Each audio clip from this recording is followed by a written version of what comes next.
محترم سامیات، جہیز ایک ایسی لعنت ہے جس کے خلاف بولتا تو ہر بندہ ہر کس و ناکس ہے، لیکن اس گھرونے کام میں ملوث بھی تقریباً ہر شخص ہی ہے۔ اس لعنت کا شکار بن کر کتنی بیٹیوں کی زندگیاں تباہ و برباد ہو گئیں اور بے شمار بیٹیاں گھٹ گھٹ کر زندگی گزار رہی ہیں۔ تو آئیے اسی جہیز کے مسئلے پر روشنی ڈالنے کے لیے میں مدعو کرتی ہوں اس سال کی فارغہ روبینہ مسکان کو۔ الحمدللہ رب العالمین والصلاة والسلام علی سید الانبیاء والمرسلین وعلی آلہ واصحابہ اجمعین، اما بعد۔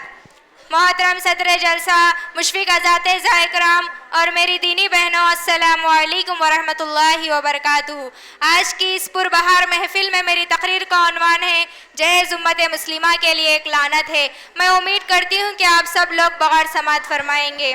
معزز سامعات، آج میری تقریر کا موضوع ہمارے سماج و سوسائٹی کا وہ ناصر ہے جس نے سینکڑوں گھروں کو ویران کر دیا ہے، جس نے کھلتے ہوئے گلاب کی کلیوں کو مسل کر رکھ دیا ہے، جس نے ہزاروں جوان لڑکیوں کے جذبات کو رونگ کر انہیں بوڑھی کر دیا ہے۔ یہ وہ خطرناک بیماری ہے جسے ہم اور آپ جہیز کے نام سے یاد کرتے ہیں۔ معزز سامعات، جہیز ہمارے معاشرے کا وہ ناصر بنتا جا رہا ہے۔ یہ ایک ایسی لعنت ہے جس نے ہمارے لڑکیوں کا جینا مشکل کر دیا ہے۔ اس محروس جہیز کی بنیاد پر ہندوستانی معاشرے میں آئے دن اخبارات میں یہ خبریں چھپی رہتی ہے کہ فلاں شوہر نے جہیز نہ ملنے پر اپنی نئی دلہن پر موت کے گھاٹ اتار دیے ہیں، فلاں سسرال والوں جہیز کا مطالبہ پورا نہ کرنے پر اپنی نئی بہو پر مٹی کا تیل چھڑک کر جلایا گیا تھا، فلاں سسرال والوں نے من پسند جہیز نہ ملنے پر اپنی نئی بہو کو پھانسی کے پھندے پر لٹک کر ہلاک کر دیا گیا تھا۔ معزز سامعات، یہ جلتی ہوئی معصوم کلیاں ہم سے سوال کرتی ہے، ہم سے پوچھتی ہے کہ کیا قصور تھے ہمارے، کیا گناہ تھے ہمارے جو ہم پر مٹی کا تیل چھڑک کر ہمیں نظری آتش کیا جا رہا ہے اور ہمیں پھانسی کے پھندے پر لٹکا کر ہلاک کر دیا گیا ہے۔ معزز سامعین، جلدی ہوئی معصوم کلیوں کی فریاد کا کل جواب ہمیں ضرور دینا ہوگا۔ کل قیامت کے دن زندہ کی گئی لڑکیوں سے، موت کے گھاٹ اتاری گئی لڑکیوں سے پوچھا جائے گا تمہیں کس جرم کی وجہ سے پھانسی کے پھندے پر لٹکایا گیا تھا، تمہیں کس گناہ کے نتیجے میں مٹی کا تیل چھڑک کر جلایا گیا تھا؟ دوستو، ہمارے پاس اس کا کوئی جواب نہ ہوگا۔ معزز سامعات، نکاح دراصل نیک عورت کو حاصل کر کے گھر کو آباد کرنے کا ذریعہ ہے۔ شادی دراصل بے رونق زندگی کو بارونق بنانے کا وسیلہ ہے، مگر ہم نے اس راستے کو نہایت ہی دشوار، کٹھن بنا دیا اور کانٹوں سے بھرا دیا ہے۔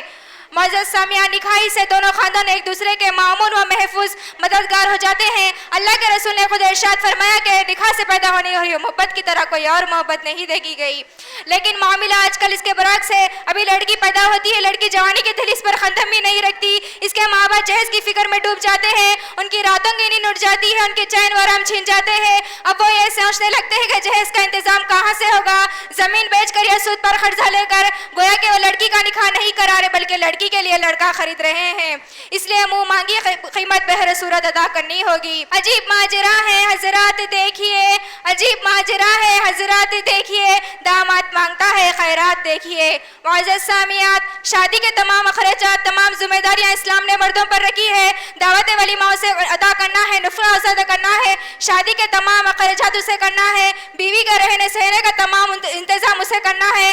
اسلام نے مردوں کو عورتوں کے لیے خدام بنایا، اس کے لیے نگران بنایا، اس کے لیے محافظ بنایا ہے، لیکن معاملہ آج کل اس سے برعکس ہو چکا ہے۔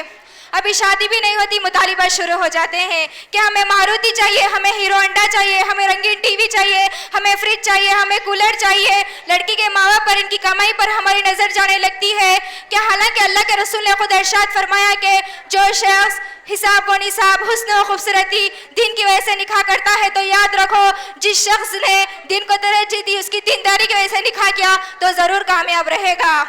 اگر دینداری کو ترجیح نہیں دے کر صرف مال و دولت، حساب و نصاب کی وجہ سے نکاح کرنے والے لوگ کبھی کامیاب نہیں رہیں گے۔ اے مسلمانوں، اللہ سے ڈرو، اپنی اولاد کے درمیان انصاف کرو۔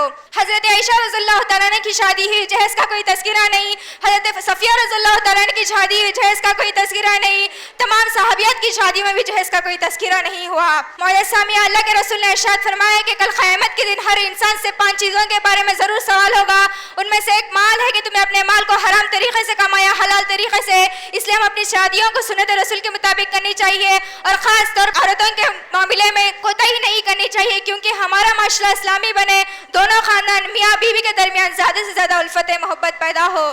دعا کریں کہ اللہ تعالی ہم سب کو ان احکامات پر چلنے کی توفیق عطا فرمائے اور ہم سب کو سنت رسول کے مطابق نکاح کرنے کی توفیق عطا فرمائے۔ رسم جہیز نے ماری دی بے شمار بیٹیاں، رسم جہیز نے ماری دی بے شمار بیٹیاں، اب تو اس رواج سے ہے بیزار بیٹیاں، کیسے انہیں جہیز دے کیسے شادیاں کرے، کیسے انہیں جہیز دے کیسے شادیاں کرے، جس غریب باپ کی ہو 2-4 بیٹیاں۔ وآخر دعوانا الحمدللہ رب العالمین۔ مال و زر کے اسیر لگتے ہیں، باخدا بے ضمیر لگتے ہیں، مال و زر کے اسیر لگتے ہیں، باخدا بے ضمیر لگتے ہیں، مانگتے ہیں جہیز جو شادیوں میں وہ خاندانی فقیر لگتے ہیں۔